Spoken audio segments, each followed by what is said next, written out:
Damon, welcome to the show, man. Justin, so good to see you. Yeah, I think this is a long time coming, man. We were reminiscing about when we met. I spoke at an event in Salt Lake City, and you were there, and I blanked, and I don't remember, and I wish I did. But then you showed me the photo, and all the memories came rushing back, dude. But I'm so glad we stayed connected because I really love how you share your journey on social media. Not that you're a social media person, but I love how you share your journey and your wins and what you're doing, not only in the business space, but in the family space as well. I think it speaks volumes to who you are at the core. And I'm excited to have my audience get to know you. But let's talk a little bit about who's Damon today, and then we'll break down how you got there. Yeah, so Damon today is a husband and a father, three kids, going on 20 years with my wife, 21, and married for 19. Wow. Run an SEO agency about the same length of time, 18 years. Work with really cool people like Tony Robbins, Russell Brunson, his personal brands, also ClickFunnels. Worked with professional sports teams. And then on the other side, a full spectrum, a lot of cool mom and pop businesses that we've taken from literally kitchen tables and garages to 50,000 square foot warehouses and multi-million dollar businesses. And it's been a fun journey kind of seeing like who makes money where in little niche, industries and being able to support them. So it's been fun. I love it, man. So it's funny, SEO, right? Like it's everybody talks about it. It's been the hot button for so many years. How does somebody, and there's a lot of people that do it, right? But obviously you do it at such a high level that you get to work with these incredible human beings. What is it that sets you apart from everybody else who's doing SEO? What's the secret? So you'll probably find through our discussion it's the same thing in everything I do. It's just transparency and integrity. And so like you said, there's a lot of people that do SEO, but there's not a lot of people that I'll give you an abbreviated version of one story that brought three contracts, and it'll kind of paint the picture for you. And so it'll touch on all things I do, social media. So you're right, I'm not a social media person, but I do, I don't offer it as a product, but it's where I get a lot of leverage. And you and I, we're talking, and you briefly touched on it's how you and I connected so we could record today. And so, I had this one client. I made a post. Somebody messaged me and said, can you help me? And so they ended up being a local client. Most of my clients are kind of all over the place, and the majority are not local to where I'm at. But these guys were, and so had the opportunity to go meet them in person for lunch, and I went through all the pros and cons, right, and cons of SEO. And so after I left, they messaged me an hour or two later and said, "Hey, that's really great. What was refreshing about meeting with you is that not only did you tell us all the reasons we should work with you, you told us all the reasons we should not work with you." And so because of that, they ended up signing up. Now, you start this relationship on a real honest, head start. And so you establish trust really quickly, which gives you leverage. And so it wasn't even probably a week or two later, they already had so much trust in me that they introduced me to their neighbor. And so their neighbor goes, he goes, "Hey, I love everything so far. Why don't we, I want you to meet my neighbor. He's the head of a big law firm in Las Vegas." So I meet with that guy. Same thing, just helped him out, didn't hard pitch him, and got a second account within a week. And then that guy, he reciprocated the same thing, right? "I love the transparency. You told me the pros and cons. By the way, I'm the exiting vice president of the Utah Jazz retail division. Would you like to work with Utah Jazz?" Right. Wow. And so Yeah. three accounts within 1 week, and it all started from just a social media post giving value and then going into these meetings.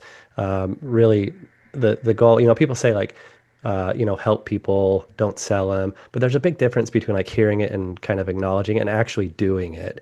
And so it's just that way. And so once you establish a relationship of transparency, then other people will put their name behind you. Like, you probably know a ton of people that do a lot of cool stuff, but you probably wouldn't refer them because you don't want to put your name behind them. And so now people put their name behind you, and then when you elevate your circle, then they invite you into their little private circles, and then it just repeats. And I'll end with, I do a couple $1 million a year, and I've never spent a dollar on ads. Wow. Wow. And is it mainly referral based? Is it your SEO? Is it a combination of both? Like that's mind blowing because everybody's talking about ads. It's two things. It's referrals, referrals and results, and then social media. I just show up the same way on social media, and I just talk about, the wins and the losses, and my wife and kids, and people will follow you for your expertise, but they're going to convert when they relate to you as a human. Yeah, dude, I love it. And I love the idea of like not selling. Like my whole thing is like I don't want to ever create a product or a service or whatever where I feel like I have to sell. I feel like when you sell somebody, again, the expectations are 10 times more than expected because you've literally had to work them into a corner and say, what are the pain points and what are this? And I've been through all the sales Hmm. training in my younger years and all that fun stuff. But I look at it as just an invite, right? Like, hey, let's have a conversation, and then it's an invite to come join my mastermind or come to my event or whatever the case may be. And it's such a beautiful thing. Now, to say all that, I used to think I had to sell that back when I was in Hmm. desperation mode. What would you say to somebody who's just building something brand new? How can you have those clear conversations without feeling like you're super needy for that client? Yeah, well, you can just be honest. And so, now that I've had the agency for a long time, I get asked to train other people and kind of help them out. So I finally started doing some mentoring, and the students that win the fastest do two things. One is they listen, right? And they actually follow the advice. I mean, you can ask a million people that are 100 steps in front of you and get the best advice in the world, and 99 out of 100 people aren't going to take action on any of the advice. And so the first thing that the people that are starting off that get ahead the fastest is they actually listen and integrate the advice that they're given. And the second thing is again, like I'm going to beat this throughout the conversation, is like just be honest. And so one of the things that I tell these new students, I'll give you a great example. My wife's nephew I've been mentoring for 3 or 4 years. He now, I always wish he'd give me permission to talk about how much he makes, but I'll respect it because he hasn't yet. But the kid's like 24, and he's doing the amount of revenue that I was doing at like 32, because he's doing the things that he's asked. And so the way he got started, though, he had literally no experience whatsoever. He came from roofing into digital marketing. And so he goes, well, I want to do what you want to do, what you do. And I said, whoa, like you're just looking at the shiny stuff, right? Like you got to learn all this stuff before it. And I go, you can't do SEO until you learn web design, because you can't optimize a website until you understand how they're built. So go learn web design. And so I just kind of give him enough to point him in the right direction, but not enough that wastes my time, because everybody wastes my time. And so I wanted to see if he would go. And so then once he started moving, it's like, okay, now I can fully support him and point him in more directions. So he learned web design, and the way that he got his first web design clients is the way that he got his first SEO clients, is the way that he got all of his clients. And so this is number two, is just be honest. And so wherever you're at, I'll give you his example. So he was fresh out of high school, and I said, send 10 messages a day on LinkedIn. That's enough messages that you can scale, but not enough that it drives you crazy, like you have to sit down for an hour or two a day. And I said, just say, his name's Xander. Just say, I'm Xander. I'm a fresh high school graduate. I'm a really eager young entrepreneur. I'm looking to build my portfolio. I do these $500 websites for free. And so the first thing when people hear for free, they're going to go like, what's the catch? But when you communicate honestly, where you're like, I just want to build my portfolio, then all of a sudden people want to support you. And so they're like, okay, cool. I'll give this kid a chance. I'll give this kid a chance. Half the people end up sending him money anyway. But now he has a portfolio. Now he has a referral system. And so then you elevate it to now go from $500 websites for free to $1,500 websites for $500, and you incrementally increase it. And then now you have a client base where you can bring your marketing into it too and go, hey, now that you have a website, can I also do the same, a similar arrangement on the marketing side? And so when you're first getting started, like do all the stuff that everybody else says not to do, and probably the stuff that you feel most uncomfortable with is probably the thing you need to do first. Yeah, I mean, that's such a beautiful way to be able to build something out. And a flashback to when I was 19 years old selling Cutco knives, $1,000 set of knives when I had $2. And I ended up doing really well with the company, and went into management with them and all that fun stuff. But it was always that like, hey, I'm trying to pay my way through college, when really I was just trying to find a way not to go to college. And Yeah. then, that's your foot in the door. And then you obviously build off of that. You don't, and I like literally would say, you don't have to buy anything from me. I'm just, I get paid just to do the presentation. But it's a total easy way in. And I think that if people took that and utilized that a lot more, their businesses would boom. Because if you look at LinkedIn now, right? How often do you get connection requests on LinkedIn, and just from their little message that they're trying to sell you? Yeah. Yeah. Well, LinkedIn. So my message in LinkedIn is, hey, 17, 18-year agency owner not looking to sell you anything, just like making connections and seeing where they go. You know, what's interesting about that is I get a lot of connections on LinkedIn, but I get more conversions on Facebook. And the LinkedIn works well because you diffuse their self-defense mechanisms by going, I'm not looking to sell anything, or at least piques their interest.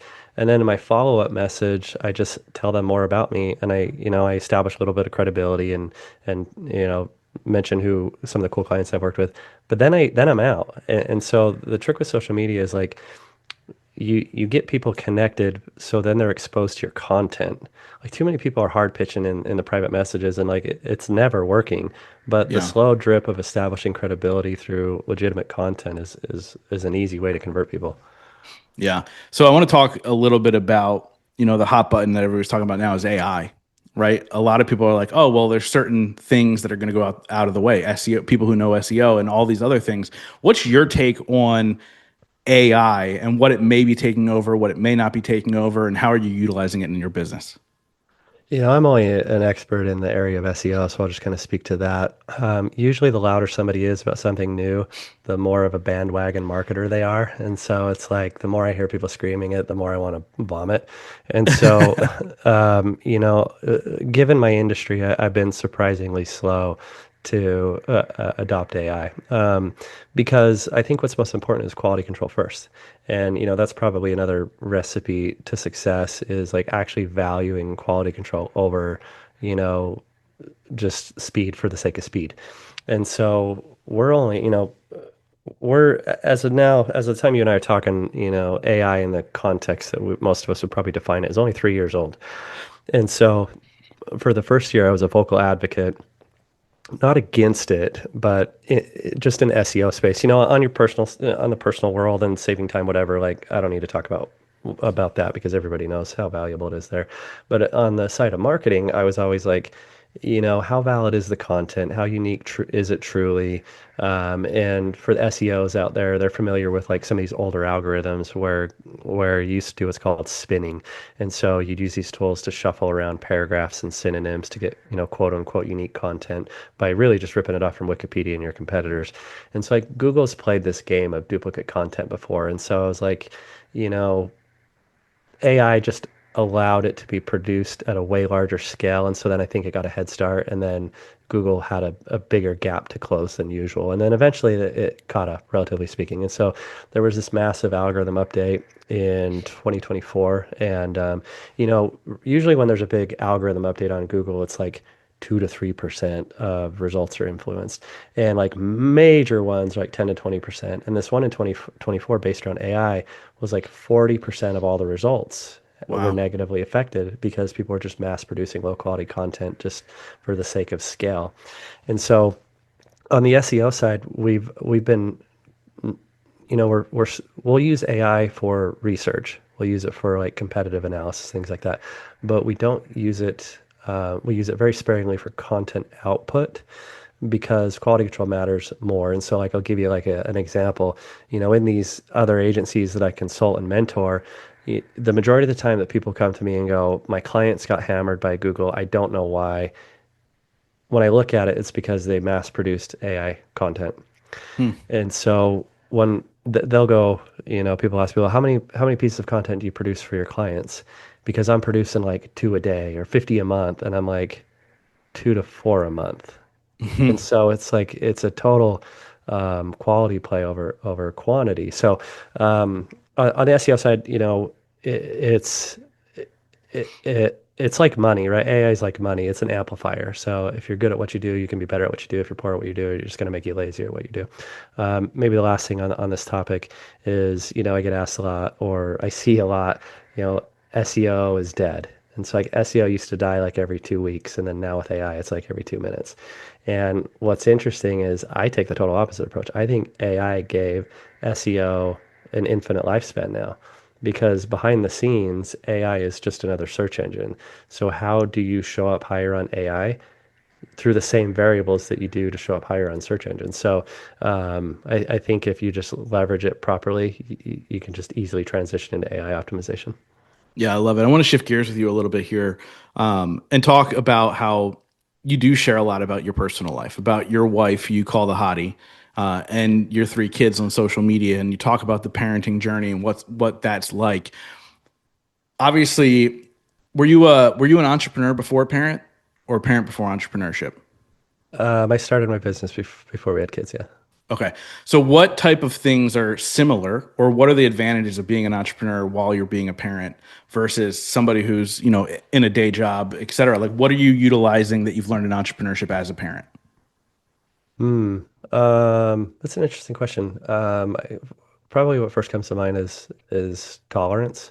There's we kind of got to split this up into two different things because my mind wants to go, what are the pros and cons of entrepreneurship and being a parent? But you asked an interesting question about, how do you leverage your skills, what you learn in entrepreneurship as a parent. And I think as an entrepreneur, it's a great but cliche analogy is the Matrix. And so, the movie The Matrix, you realize like everything is fake, is Hmm. basically the takeaway, right? And once you become an entrepreneur, you realize that pretty much the entire structure of the world is fake. And so you now have complete and total freedom.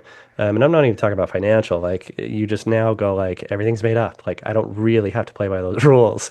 And so then you can translate that into, how you parent. And so I think for me it's been like, okay, how do I expose my kids to the reality of the world without like cramming it down their throat, without giving them my opinion of it?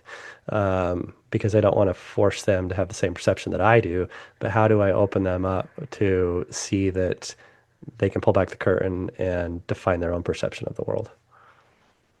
No, I love it, dude. And do your kids have the entrepreneurial spirit? Because I had a conversation a couple weeks ago with a different guy who we talked about his entrepreneurial journey and then his kids, and he's like, I don't know if my kids will be entrepreneurs because in reality, only 3 to 5% of the world should be an entrepreneur because we're not all bred the same. What are your kids showing? Is it obviously interest in what you're building and then they're intrigued to get into it, or do you think they'll go the traditional route? I don't know either, because I don't want to force them. Obviously, I think there's a lot of freedom and beauty in entrepreneurship, but at the end of the day, I just want my kids to be happy. And so, if they end up finding something that makes them happy, and the relative consistency of a predictable 9 to 5 is what they appreciate, then I'd be okay with that. Um, my oldest, who's a teenager, I've dabbled with some entrepreneur projects with him, and so like I'll continue to expose them when they get old enough. And so I mean, they see it, like they see I do cool stuff, and they go cool places, and they come with me almost everywhere, and they meet cool people, and so they definitely know it exists, and then they see some of the falsities in the world and how their friends' parents break down things, or just like they're starting to see the blind faith that other people have that they don't even realize that they have, and they're respectful enough to not chime in or tell people they're wrong, but then they can have a dialogue within themselves to go, oh, okay, I'm starting to see these differences. And so we've done a couple entrepreneurship projects. Like my oldest, we did a project called skaterhaters.com. And so he's like into skating and scootering. And so we built like this little, skateboarding brand. But then after we did it for a summer, I exposed him to building websites, doing videos, um, just whatever I could to see if anything like stuck. And he didn't really become passionate about any of it. So at the end of the summer, I said, you don't have to do this. And so we decided to kind of put it on pause. And what was wild is like that ended up outranking like multi-billion dollar, retail brands like Wow. within 3 to 6 months. It was really interesting. And so, but it wasn't what he was passionate about. And so I said, well, we'll just kind of let it stand idle out there. And, won't kill it. If you ever want to revisit it, we can. And so, I think one of the worst things you can do as a parent is to force your preferences or your dreams on them, because then they just end up doing the total opposite. And so my younger son, he's very creative. And so he'll probably find his way into some sort of art kind of thing. Whether he monetizes it, that'd be great. But I think he just like he's an old soul. He's just really chill with everything. And then my daughter, she's like full girl. Like she's wild. Like she's probably too young for me to have any projection on that. But I think they all see it, and Yeah. so it can help them decide when they're ready to decide. Yeah, so you talk a little bit about, or we talked a little bit about, building relationships and networking in a certain way and referrals and all that stuff. What's the key to getting in with the right people? Like, how do you know you're surrounding yourself with the right people? How do you get in the rooms with the people that you want to be around? What is the secret there? Because I'm a big believer that high leverage relationships, people who are doing big things, like those are the individuals that you want to spend your time with, and those are the people that will help you move the needle. What has been your secret to getting in those rooms? Well, I can give an answer about getting in those rooms, and then I'll also give like an asterisk to that topic. So, getting into those rooms, I think there's what's accelerated it fastest is by shortcutting access by getting into high ticket masterminds. And so, I used to always avoid masterminds because it's like you hear they're amazing, and you can meet people and network, but I didn't understand that there's levels to it. And so, I'd go to like BNI, and I was just like, I don't know, this isn't it. Like these people are nice, but like I feel That like I'm insurance agent over there. yeah, like I feel like I was just, and this is when I was, relatively new to entrepreneurship. Like I was moderately successful. I was making a couple six figures, still trying to figure things out though. And I was just like, this just doesn't feel right. And so I just stopped going. And then the first one I bought in, like I just went 0 to 100. Like the first one I bought in was Russell Brunson's, and his is $50,000 a year. Yeah. And then I was like, oh, okay, now I get it. Because, what's interesting about these higher ticket masterminds is that price is a quality filter. And so, like to get into Russell's, it's like you got to do at least 1 million a year, and then it's 50 grand. And so, just those two things alone are massive quality filters because it's like, okay, they're successful in some respect to be able to afford it, and two, they have to have a level of confidence to be able to be willing to invest that amount. And so, I've met a ton of great people in there, and I've been in a lot of other high ticket masterminds, and they're not all equal. Russell's is the only one that I've continued. I think I'm coming up on my 5th year. He's the Wow. only one that I've continued to renew. And there's other ones where they were okay for 1 year, and then there's others that were a massive waste of time. And so I think the asterisk that I wanted to say was do that at the appropriate level and then continue to level up, but also don't feel obligated. Like don't feel that this is a solve all, and that they're not all treated equal, and that you're not always going to get your return on it. And there was a $30,000 one I did that by the second month I was like, this is a massive waste of time, and I just left. Like, Wow.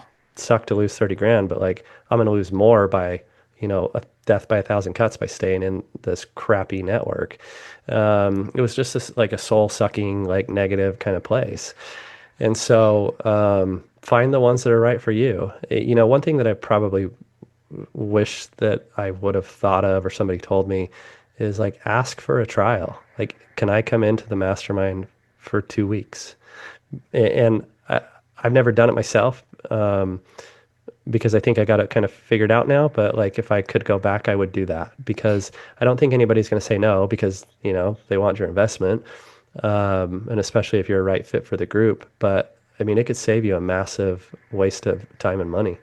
Yeah, I mean, I have two people in my mastermind who actually asked me that. Hey, can I check out one of the calls?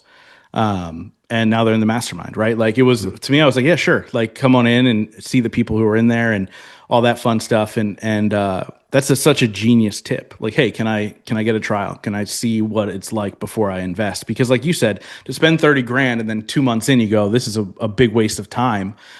Time being more valuable than your finances, right? Like, and again, it's however you vet it. So I want to ask you, like, how do you vet that? Like, is it the energy in the room? Is it the conversation? Is it the type? Is it the person? Is it what they do? Like, how do you find your people? For me, it's the energy, right? Because I'm fortunate to be in a position where time and energy matters more than money. And we've all heard some variation that, once you establish a certain baseline of financial stability, then the next dollar, like, you want to still pursue it and you're still aggressive, but entrepreneurship at some point just becomes more about the game than the actual next dollar. And so I'm fortunate to be in that position where it's like the energy matters more to me. And then there's a balance too. I mean, there's some where it's like, they're pretty good. Like the network is incredible, but I wouldn't like, and the majority of them are, from a financial position more successful than I am, but I wouldn't want to go hang out with them. And so there's like a balance where it's like I can still get value out of it. And so for me, it's energy. I think we're all at different places though. And so even though I'm giving you all this like, advice of like, do this, do that, listeners might be different places. I also understand on the other side that you got to put food on the table. And so sometimes you got to take the deal that you might not want to take. And then as you grow, then start to finesse that muscle where you can identify the deals that are right for you financially and energetically. And then, I'll give one last example of why high ticket masterminds are great is, there's one guy that I paid for his event and, over the course of a couple months he made a few intros, and then one of the intros that he uh, sent me a $400,000 a year recurring client, and that client, their deposit was $121,000. And so I paid that guy 30 grand, and within a year I now have a reoccurring, effectively $500,000 client. So, the be strategic with what you're looking for too. That's probably equally important is don't just go sign up for any mastermind just because it's flashy and it has like a really cool guy that runs it.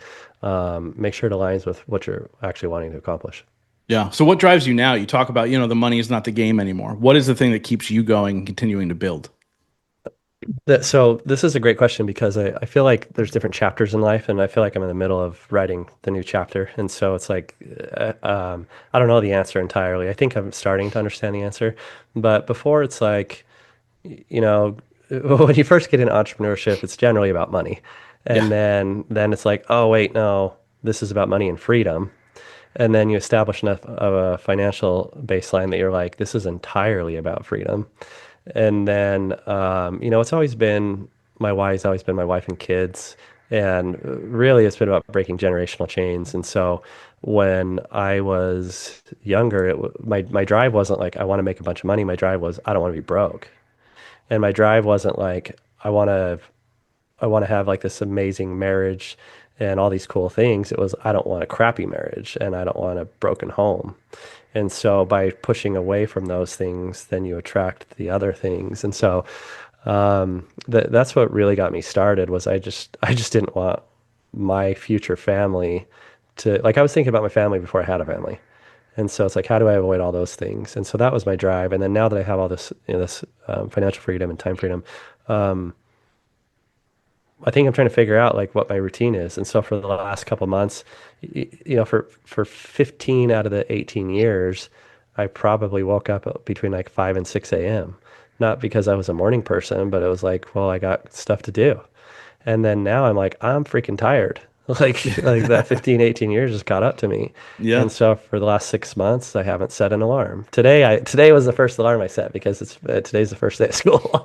And so now I'm like, what's the balance? Like, I'm still just as hungry. I'm still just as aggressive. I still want to accomplish great things. But now it's like, how do I do it more passively? So we're almost done with the construction on a lakefront property. That'll be a passive rental income. I turned it over to a property manager. I just bought a building a couple weeks ago, a commercial building where that'll be a long-term investment. And, now it's just a different version of the game. It's like, okay, how do I keep having impact on the community, inspire others, give back, grow my network, but do it with less of my babysitting. Yeah, I love it, man. I love it. And it's so funny. Like I also had the same thought of like I didn't necessarily know what I wanted, but I knew what I didn't want, right? Like I Yeah. didn't want to end up where my parents ended up. I didn't financially and personal choices and all these things. I didn't want to go through a divorce. I didn't want to do all these things. So I didn't really define it. And then obviously as life evolved, it started to show itself, right? And becomes a little bit more clear, and then leading to I work like 15 hours a week now, right? And it's like this beautiful thing, and that is the piece that I think I'm at least. I'm turning 41 in 9 days, so it's that little piece of like, okay, what is that? What's the next thing? Like, what's the next thing that's going to excite me and drive me? Because I have built this life that I truly enjoy. And I think it's just the ever evolving, right? And then once the kids are out of the house, what's the next thing, right? Well, like Hmm. there's always going to be what's that next thing that excites me?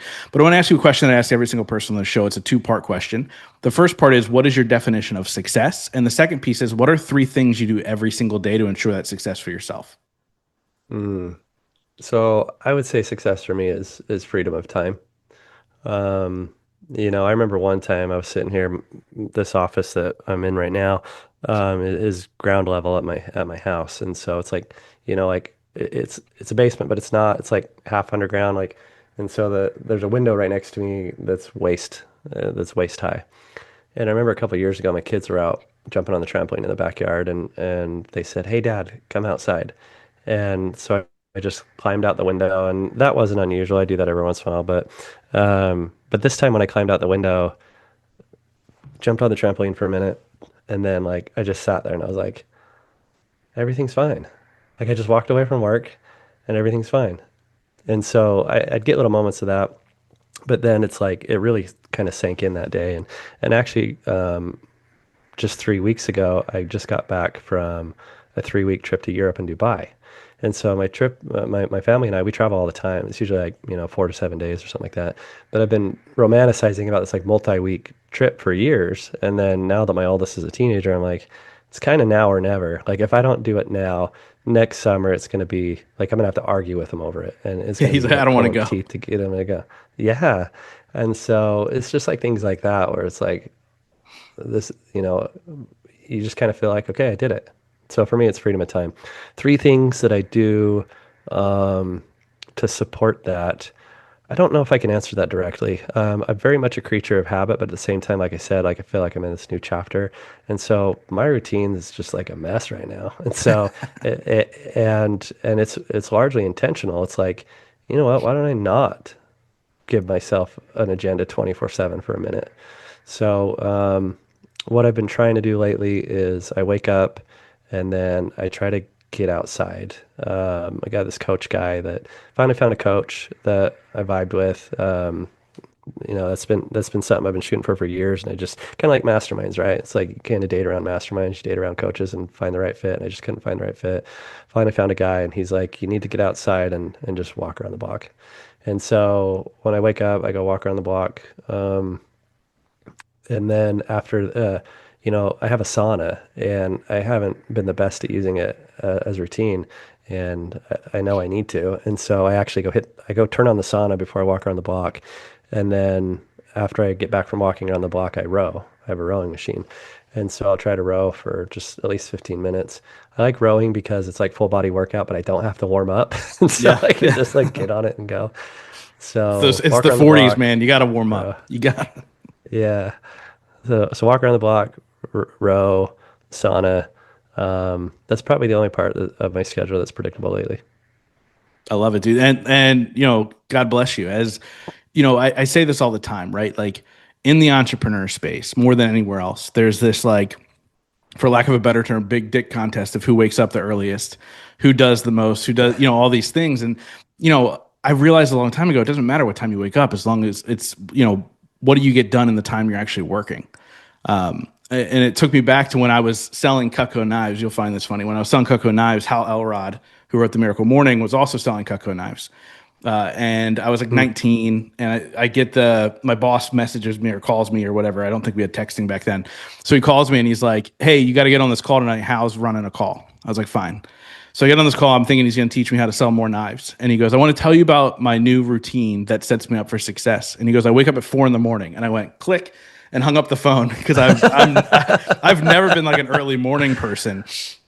And it was actually the first ever call about the Miracle Morning, which then became the Hmm. number one selling self published book of all time, which is kind of Hmm. wild. But like, it's that whole idea of like, as long as you're being productive and you're creating success, it doesn't matter what time you wake up. Like that's the whole thing that we always talk about. So I love that you've found this new chapter of like, I didn't set an alarm all summer long. Like that's a dream, man. That's a dream. So thank you so much for sharing that. So let me ask you this. I want you to fast forward, hopefully very, another 90 years into the future, and you're on your deathbed. And I want you to imagine that everything you've created has disappeared. Every podcast interview, all the books, all the things that you've created, they don't exist anymore. And you can only be remembered for one sentence. What would you want that sentence to be? Mm. I think at the end of the day, the older we get, we realize that just the only thing that really matters is family. So since everything is gone, I think everything, all the relationships other than family are metaphorically also gone. So I would just tell my family I love them. I love it, man. Great answer. So I wrap up every single interview with the same question, but before we get there, how can people find you, follow you, get to know you more, work with you? What's all the good stuff?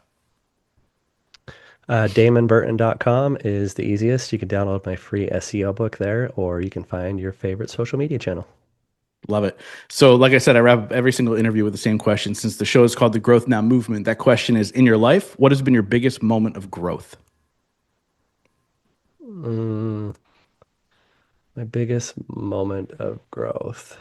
Um, I'd probably say in the last couple of years, I think through the journey of entrepreneurship, most of us lose ourselves a little bit. I think we lose something. And so for some, it's we either lose our health, others we lose relationships, and then others we lose a little bit of ourself. And so I think for me, it was a little bit of health, but probably mostly myself. And I wasn't aware of that until, you start getting into late 30s, early 40s. And so just kind of acknowledging that, and then that's kind of what set up what we talked about, these new chapters and things like that. Probably giving myself grace, right? And going, these are some things I don't know, or I'm trying to figure out. I did these things right, I did these things wrong, and that's okay. We're going to figure it out moving forward. Awesome. Damon, thank you so much for coming on the show and sharing your journey with my audience, dude. This has been great. Thank you.